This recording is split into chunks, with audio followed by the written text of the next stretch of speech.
Good day. It's Sivart Yilnif, your host for Debunking Flat Earth, taking those hosers to task. Flat earthers. What hosers? Alright, so we've been talking about the beauty of gravity, because what gravity does what nothing else can do.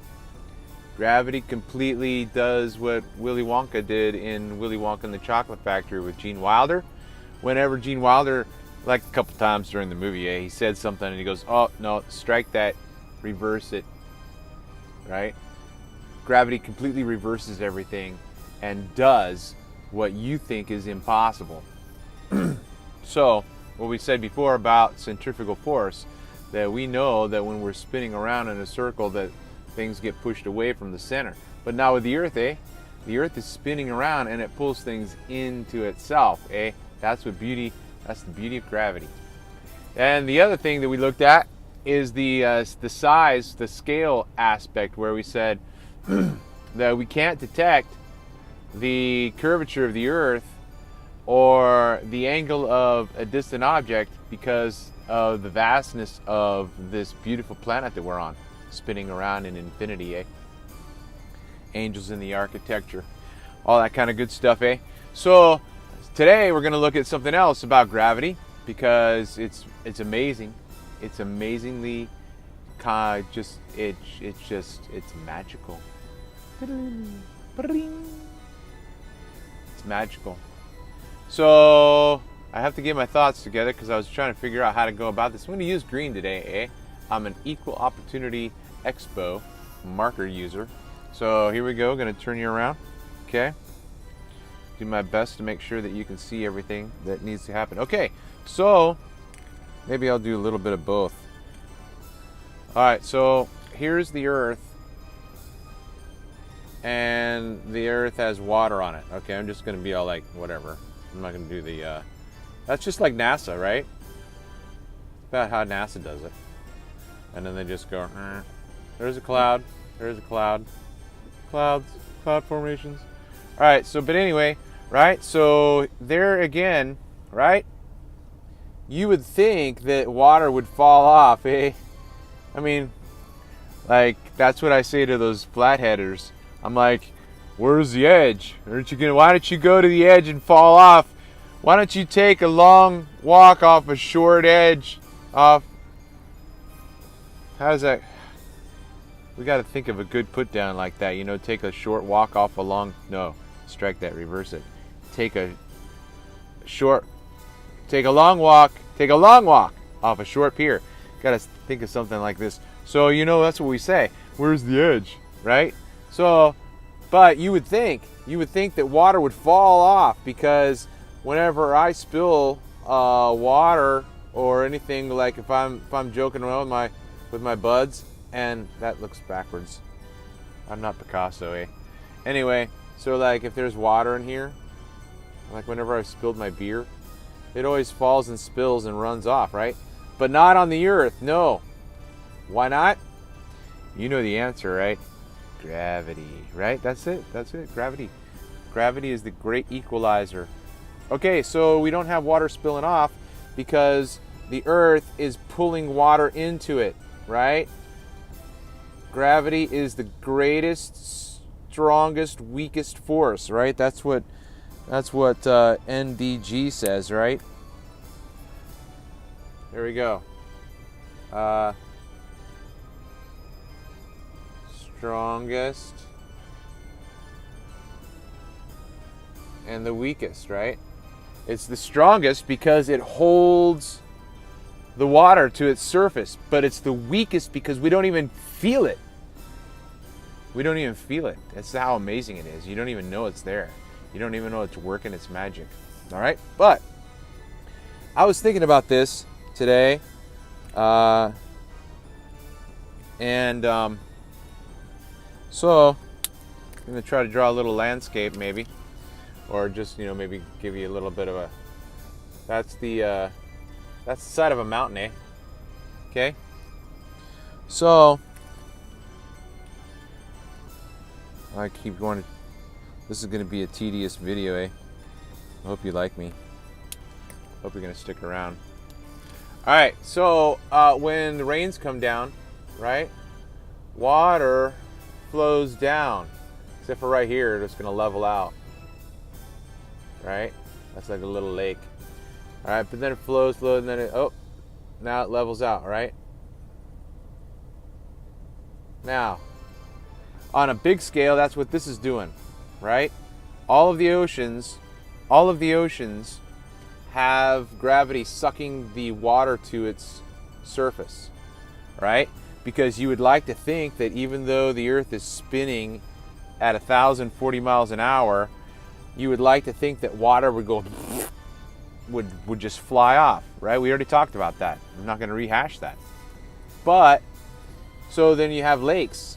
So you got the oceans, but you also have lakes and ponds, because then those ponds and lakes too, they have water and they would expect to fly off, right? Now, you would think that the Earth, where's my brown marker, eh? All right, just like play some music or something like that while I'm getting my markers all squared away. I got to put the lids back on, otherwise I'll forget and I'll like die of inhalation. Except for they're not as they don't smell as strong as they used to, like they were when I was in grade school. Okay, what am I doing? Here we go. Come back. Let's pretend like there's no water on the Earth. Have you ever thought about that? If there was no water on the Earth, what would the land mass look like, right? I mean, it would just be this, it's just this, it would be like almost like a meteor, wouldn't it? Right? Like if there was no water on the Earth, but the Earth itself, like the land, what would that look like? It would just look like this, like a meteor itself. Okay? So this meteor is spinning and water is falling on it when it's raining, but instead of the water getting flung off of it because it's spinning, remember, gravity sucks everything into it. So this starts to fill up with water, right? Because the magic of gravity is spinning it around, and so it starts to fill up with water. And there's the seas, and they start to fill in all the valleys and all that kind of stuff in the ocean. Except for then they're gonna round out, right? It's gonna round out. And then all of a sudden, you can't see the meteor anymore, the Eugene meteor. It's just covered in water, except for the landscape, right? Because we have mountains, not everything's covered by water. So that's the beauty of gravity, right? So gravity is so, like, watch what I'm gonna do. Gravity's not only the strongest and the weakest, gravity is also the smartest. And it's not dumb because it's gravity. So it's tricksy too, right? It's tricksy because it doesn't do what we think. Just when you think, remember what we said? Remember we said last week, from last week's episode? Gravity's just like a woman. You don't know what the hell you're gonna get, like a box of chocolates. Oh man, so many times. Okay, but anyways, so yeah, there we go. So now we're at the landscape, right? So gravity is so smart that it knows that it's supposed to pull things towards its center. That's how smart gravity is. But gravity is also tricky because, and smart at the same time, okay? So there's a lake, and gravity is so strong that it's pushing the water down. But gravity knows that it needs to rain, and gravity knows that water needs to seek its level. So gravity thinks to itself, oh, don't put gravity on that moving body of water, because water seeks its level. Because you would like to think that gravity would suck this water to the surface and it would stop and just start to build up from there. And then we would have more water and more water and more water and more water. But that's not what we have, right? We don't have that. Gravity knows, just like a woman, who knows everything, gravity knows when something is a lake or an ocean or a puddle, and it needs to hold that water still. Don't go anywhere, water. But when the water or when the landscape is at an angle, gravity knows that water is supposed to seek its level. And so then it doesn't work its strong magic. And then it flows down and it flows down. Because otherwise, water would just keep filling up and filling up and filling up.